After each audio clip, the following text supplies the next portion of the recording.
ایک سوال آج کل گردش کر رہا ہے، وہ یہ کہ نماز کے علاوہ کیا درود ابراہیمی پڑھنا ناجائز ہے؟ تو دیکھیں، اس کا جواب یہ ہے کہ اگر درود ابراہیمی پڑھنا ناجائز ہے تو مجھے یہ بتائیں کہ پھر کون سا درود پاک ایسا ہے کہ جو پڑھنا جائز ہے۔ اگر مجھ سے پوچھے نا تو میں تو یہ کہوں گا کہ جتنے بھی درود پاک ہیں جو درست معنی و مفہوم پر مشتمل ہیں، اگرچہ ہر درود کی اپنی ہی شان و عظمت ہے، لیکن سب درود مل کر بھی درود ابراہیمی کی فضیلت کو نہیں پا سکتے، کیونکہ یہ حضور نبی پاک علیہ الصلوۃ والسلام کی زبان اقدس سے نکلا ہے۔ آپ نے خود بھی اس درود پاک کو پڑھا اور پڑھنے کا حکم ارشاد فرمایا ہے۔ اور اگر کوئی شخص قسم اٹھائے اور بہار شریعت میں اور القول البدی میں اور سعادت الدارین میں یہ مذکور ہے کہ اگر کوئی شخص قسم اٹھائے کہ میں حضور نبی پاک علیہ الصلوۃ والسلام پر افضل درود پاک پڑھوں گا، تو اگر وہ درود ابراہیمی پڑھ لیتا ہے تو اس کی قسم پوری ہو جائے گی۔ اور امام اہل سنت اشاع امام احمد رضا خان رحمت اللہ تعالی علیہ، آپ سے جب سوال کیا گیا، فتاوی رضویہ شریف کی 3 جلد میں یہ سوال اور اس کا جواب موجود ہے۔ جب سائل نے آپ سے سوال کیا، حضور مجھے وہ درود پاک جو نماز میں ہے یا کوئی ایسا درود پاک کہ جو سب درودوں سے افضل ہو، اس کی اجازت عطا فرمائیں، تو آپ رحمت اللہ تعالی علیہ نے بھی اسے درود ابراہیمی پڑھنے کا حکم ارشاد فرمایا۔ یعنی کہ خارج نماز میں بھی، نماز کے علاوہ بھی اعلی حضرت کے نزدیک بھی درود ابراہیمی پڑھنا افضل ہے۔ آپ رحمت اللہ تعالی علیہ نے فرمایا کہ تمام درودوں سے افضل وہ درود پاک ہے جو تمام اعمال سے افضل یعنی کہ نماز میں مقرر ہے۔ اچھا، اب اس میں جو باریک نقطہ ہے وہ یہ کہ یہ درود ہے، اس میں سلام نہیں ہے، اس لیے علماء کرام فرماتے ہیں کہ نماز میں تو درود ابراہیمی ہی پڑھا جائے کیونکہ یہ منسوس ہے، اور نماز کے علاوہ وہ درود پاک پڑھا جائے کہ جس میں درود بھی ہو اور سلام بھی ہو۔ اور وہ قرآن کریم فرقان حمید کی اس آیت مبارکہ سے استدلال کرتے ہیں۔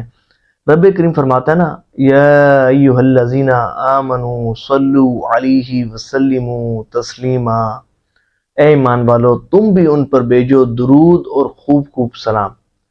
دیکھیں، صلو سے درود بھیجنے کا حکم، وسلموا سے سلام بھیجنے کا حکم، اور تسلیمہ یعنی کہ خوب خوب سلام بھیجو۔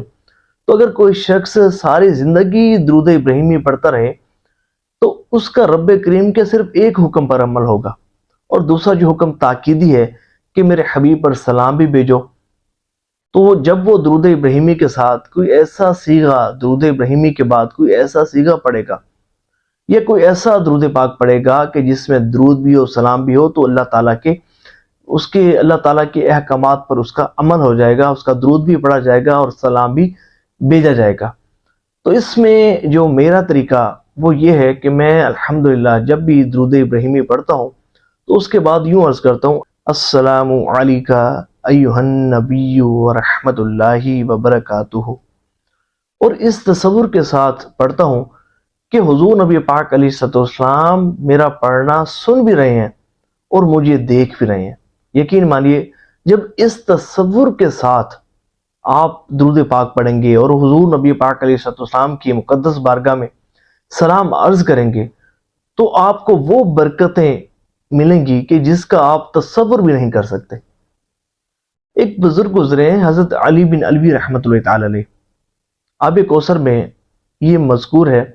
حضرت علی بن الوی رحمۃ اللہ تعالی علیہ کی عادت یہ تھی کہ نماز میں اور نماز کے علاوہ جب بھی حضور پر سلام پڑھتے نا تو بعض اوقات سلام کی تکرار کرتے۔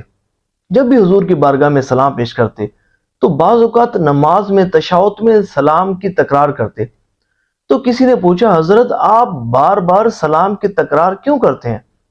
تو آپ نے فرمایا کہ جب تک میں حضور سے سلام کا جواب نہ سن لوں میں آگے نہیں بڑھتا۔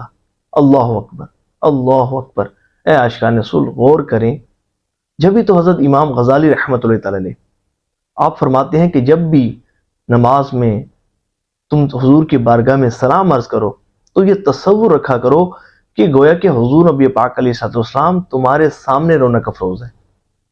اور تمہارا پڑھا گیا جو سلام ہے وہ سن بھی رہے ہیں، تمہیں دیکھ بھی رہے ہیں۔ اس تصور کے ساتھ جب آپ سلام حضور کی بارگاہ میں عرض کریں گے نا، تو آپ کو وہ فضیلتیں اور وہ برکتیں ملیں گی کہ جس کا آپ شمار بھی نہیں کر سکتے، اور حضور نبی پاک علیہ السلام کی خصوصی توجہ آپ کو نصیب ہوگی۔ تو جب بھی درود پاک پڑھا کریں توجہ کے ساتھ ہی پڑھا کریں۔ اور دیکھیں، ویسے تو درود پاک ہم بہت پڑھتے ہیں ماشاءاللہ، لیکن اپنی زندگی میں درود ابراہیمی کی کثرت کو بھی اپنی زندگی کا حصہ بنائیں۔ کوشش کریں کہ ایک تصویر درود ابراہیمی کی روزانہ پڑھ لیا کریں۔ اللہ نے چاہا تو اس کی آپ کو وہ برکتیں ملیں گی کہ جس کا آپ اندازہ بھی نہیں کر سکتے۔ تو دعا ہے کہ اللہ کریم مجھے بھی اور آپ کو بھی کثرت سے درود ابراہیمی پڑھنے کی توفیق عطا فرمائے، کثرت سے درود پاک پڑھنے کی توفیق عطا فرمائے، اور اس کی برکت سے بروز قیامت حضور نبی پاک علیہ السلام کی شفاعت نصیب فرمائے، خواب میں حضور کا جلوہ نصیب فرمائے، حضور نبی پاک علیہ السلام کے خاص غلاموں میں شامل فرمائے۔ آمین بجائے خاتم النبیین وصلی اللہ تعالی علیہ وآلہ وسلم۔ صلو علی الحبیب صلی اللہ تعالی علی محمد صلی اللہ علیہ وآلہ وسلم۔